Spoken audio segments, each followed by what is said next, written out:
अस्सलाम वालेकुम, welcome to MS vlogs. I hope आप सब ठीक होंगे। माशाल्लाह रमज़ान चल रहा है तो रमज़ान सीरीज़ आप सबको बहुत अच्छी लगी, बहुत अच्छे कमेंट्स आए, थैंक यू वेरी मच। और मेरे साथ है जी मानी। मानी कैसी है? अस्सलाम वालेकुम। वालेकुम अस्सलाम। मानी कैसी हो? बिल्कुल ठीक। और रमज़ान कैसा जा रहा है? बहुत अच्छा। बहुत अच्छा है। मेरे साथ साथ जी मानी के कमेंट्स भी बहुत ज़्यादा आते हैं, तो मैं सबको थैंक यू कहती हूँ। जो हमारा वॉइस ओवर की तारीफ़ें बहुत चलती हैं, तो आप सबका थैंक यू। और आज की रेसिपी मेरी रमज़ान की पहली रेसिपी है, वो है जी स्टफ़्ड डेट्स, और इसकी रेसिपी बताएगी जी मानी। हमने इसके लिए ली हैं 10 से 12 खजूरें और उसमें से गुठली निकाल ली थी, और फिर 10 से 12 ही बादाम, उनको मोटा मोटा चॉप कर लिया था। उसके बाद 1 टेबलस्पून हम लोगों ने लिया है कोकोनट क्रश्ड हुआ हुआ। ये कोकोनट था, हमें इसी तरह मिल गया था, आपको भी मिल सकता है। किसी पंसार की दुकान से ले लें, किसी डिपार्टमेंट स्टोर से ले लें, बहुत ही आसान मिल जाएगा, ना बहुत ज़्यादा मोटा था। और साथ लिए हमने 2 चॉकलेट्स, ब्लैक चॉकलेट्स और वाइट चॉकलेट्स। इन दोनों को हम मेल्ट करके यूज़ करेंगे, ठीक है। और साथ हमने लिया है जी हनी, ठीक है। और ये चीज़ें हैं जी जो स्टफ़ डेट्स में जाएंगी। चलते हम रेसिपी की तरफ। और आलमंड कोकोनट हमने एक ही बॉल में डाल लिया है। ये हमने हनी लेना है, और हनी हमारा यूज़ हुआ था 2 से 2.5 स्पून। एकदम से नहीं आपने डाल देना, आपने पहले अपनी क्वांटिटी चेक करनी है। इन सब चीज़ों को हमने कंबाइन कर लिया था, कोकोनट को, आलमंड को, और अब हनी का 1 टेबलस्पून डाल के देखेंगे ये कितना।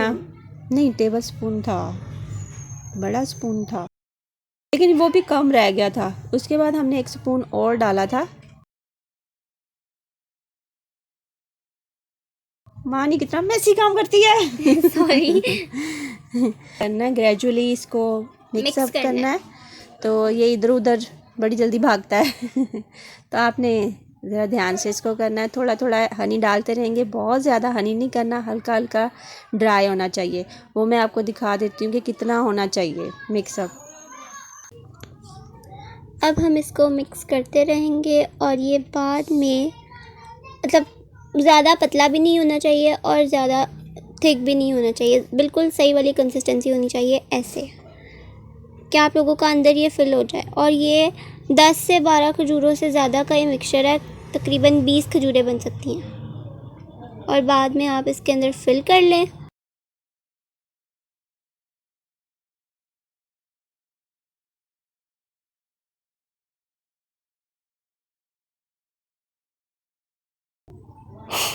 ये दी खजूरों में हमने इसकी फिलिंग करनी है, और बाद में इसको इस आहिस्ता से प्रेस करके तो ये खजूर को इस तरह क्लोज कर देनी है, ठीक है। हमने 1 बाय 1 सारी खजूरें इसी तरह कर लेनी है। ये देखिए,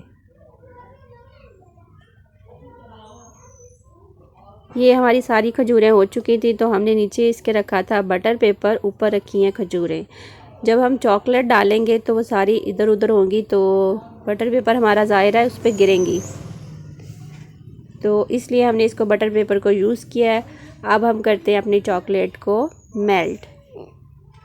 चॉकलेट मेल्ट करने के लिए आप डबल बॉयलर पे भी कर सकते हैं और माइक्रोवेव में भी कर सकते हैं। अगर दोनों में से आपके पास कोई चीज़ ही ना हो तो यार, बंदा पानी में रख के ऊपर चॉकलेट वाला बर्तन रख लेना, हो आप जाएगी। वैसे भी कर सकते हैं, ठीक है।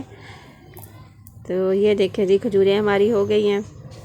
और ये ऐसी रेसिपी है कि बच्चे भी बड़े शौक़ से खाते हैं, क्योंकि हनी तो हर घर में यूज़ होता ही है और आलमंड भी यूज़ होते हैं, तो बच्चे बड़े शौक़ से चॉकलेट वगैरह खा लेते हैं। तो ये बच्चों के लिए तो बेस्ट रेसिपी है कि वो बड़े शौक़ से खाते हैं। हमारे बच्चे तो माशाल्लाह हर चीज़ शौक़ से खा लेते हैं, अगर इस तरह की मज़े मज़े की रेसिपी दी जाए तो। थोड़ी सी कोशिश करनी पड़ती है, खा लेते हैं माशाल्लाह बच्चे भी।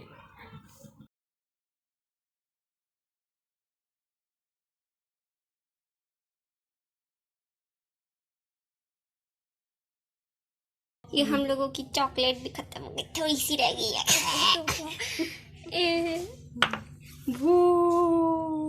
चलें जी, हमारी सारी चॉकलेट्स इसको लग चुकी है, तो अब हम इसको करते हैं गार्निश। गार्निश करने के लिए हमने लिए हैं स्प्रिंकल्स स्प्रिंकल्स और चॉकलेट चिप्स।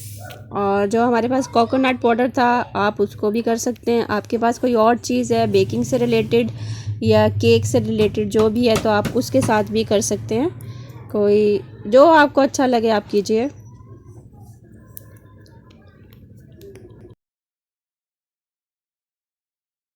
ये हम लोग सारी अपनी मर्ज़ी से डेकोरेट कर लेंगे, आप जैसे चाहें वैसे इसको डेकोरेट करें।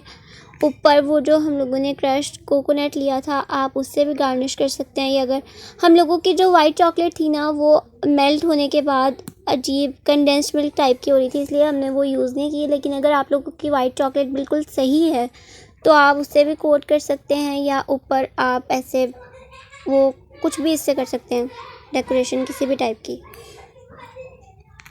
और ये देखें इस तरह की हम लोगों की वाइट चॉकलेट हो गई थी, फिर हम लोगों ने उसको यूज़ नहीं किया।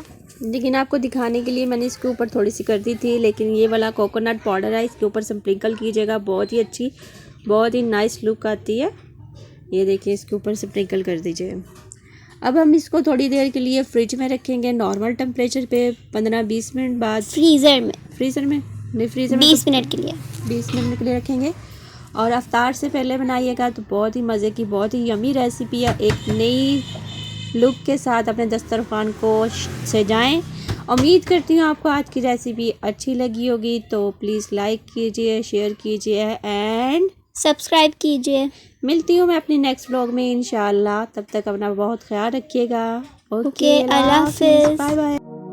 ला इलाहा इल्लल्लाह मुहम्मद रसूल